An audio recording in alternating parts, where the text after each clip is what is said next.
Shalom sahabat Repa yang terkasih dalam Tuhan.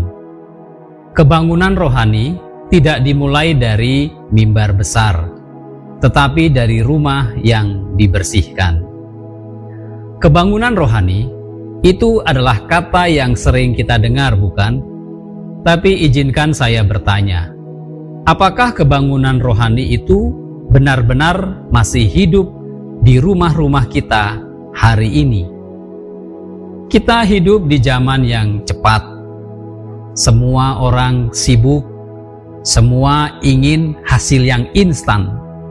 Gereja berlomba menciptakan program-program besar, ibadah spektakuler, tetapi banyak rumah tangga rohani justru hancur pelan-pelan.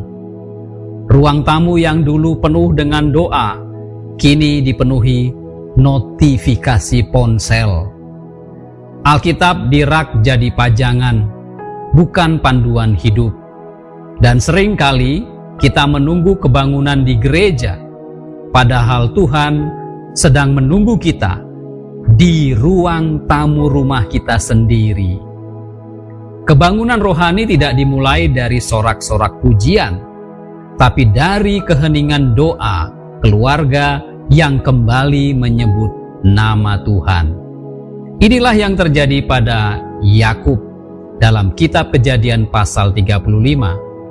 Setelah masa kelam di Sikem, Tuhan datang dengan satu kalimat sederhana namun kuat. Bangunlah, pergilah ke Betel dan diamlah di sana. Dan dari rumah Yakub yang dibersihkan itulah kebangunan sejati dimulai. Kitab Kejadian 35 ayat 1 berkata, bangunlah, pergilah ke Betel, dan diamlah di sana. Mari kita pahami, pada zaman Yakub, rumah adalah pusat ibadah. Tidak ada bait Allah, tidak ada imam resmi. Setiap ayah adalah imam bagi keluarganya. Sahabat, ketika Tuhan memanggil Yakub di Betel, itu artinya, Yakub, waktunya kau bangun, waktunya kau menata kembali rumahmu. Dan disinilah kebangunan dimulai. Bukan dari mimbar, tapi dari rumah. Kita mau belajar 3 hal. Yang pertama, kebangunan dimulai dari panggilan untuk bangkit dan kembali kepada Allah. Kata Ibrani, kum, artinya bangkitlah. Berarti bertindak dengan kesadaran yang baru. Tuhan tidak hanya ingin Yakub pindah tempat. Tuhan ingin Yakub naik rohani menuju hadiratnya. Ini sama seperti Tuhan berbicara kepada kita hari ini. Bangunlah dari kelelahan rohanimu, kembalilah ke hadiratku. Demikian Tuhan bersabda. Sebagai hamba Tuhan, saya sering mengatakan kepada jemaat, setiap teori hebat dimulai dari kesadaran diri. Demikian pula kebangunan rohani dimulai ketika seseorang sadar bahwa ia jauh dari Tuhan dan mau kembali. Kebangunan tidak terjadi karena program gereja, tapi karena pertobatan pribadi jemaat.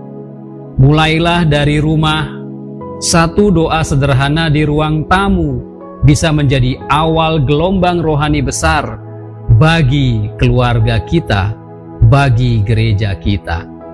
Pelajaran yang kedua, kebangunan sejati menuntut pembersihan dan penyerahan total. Ayat 2-4 berkata, buanglah Allah asing yang ada padamu, tahirkanlah dirimu. Yakub memimpin keluarganya untuk bertobat.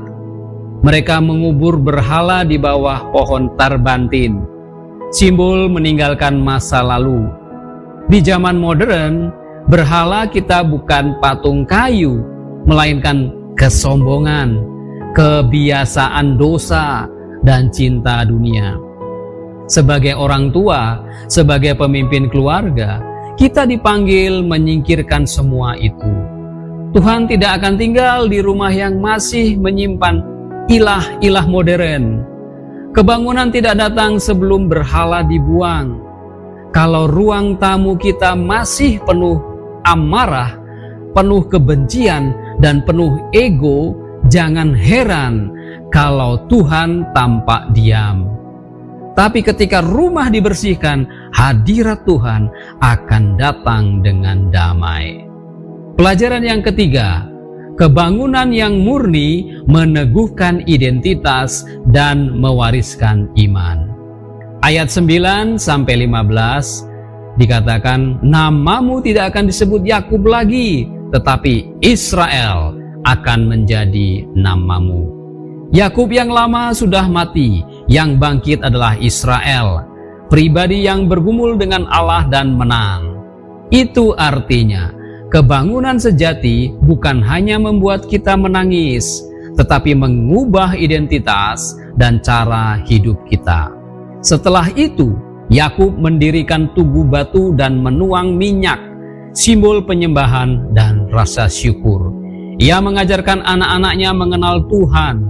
Dari rumah yang dipulihkan itu lahirlah bangsa Israel. Kebangunan sejati melahirkan generasi yang takut akan Tuhan. Sebagai orang tua, tugas kita bukan hanya mencari berkat, tetapi mewariskan iman. Dan warisan iman itu dimulai dari ruang tamu yang dipenuhi doa, bukan dari gedung gereja yang megah. Jadi sahabat, kebangunan rohani yang sejati tidak dimulai dari sorotan lampu panggung, tapi dari pelita kecil di rumah yang menyala kembali. Dimulai saat satu keluarga berlutut dan berkata, Tuhan, pulihkan kami. Dalam tradisi Mennonite, iman yang sejati bukan hanya doktrin, tetapi kehidupan yang mencerminkan kasih Kristus. Sederhana, tulus, dan nyata di tengah keluarga.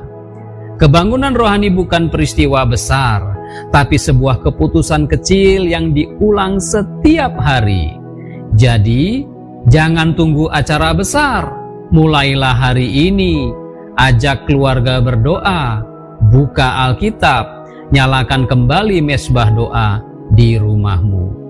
Biarlah ruang tamu kita menjadi Betel, tempat Tuhan kembali berdiam.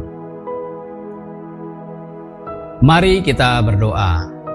Tuhan, kami datang kepadamu dengan hati yang rindu dibangunkan kembali. Kami mengaku seringkali kami lebih sibuk membangun dunia di luar daripada rumah rohani kami. Hari ini kami ingin kembali ke Betel.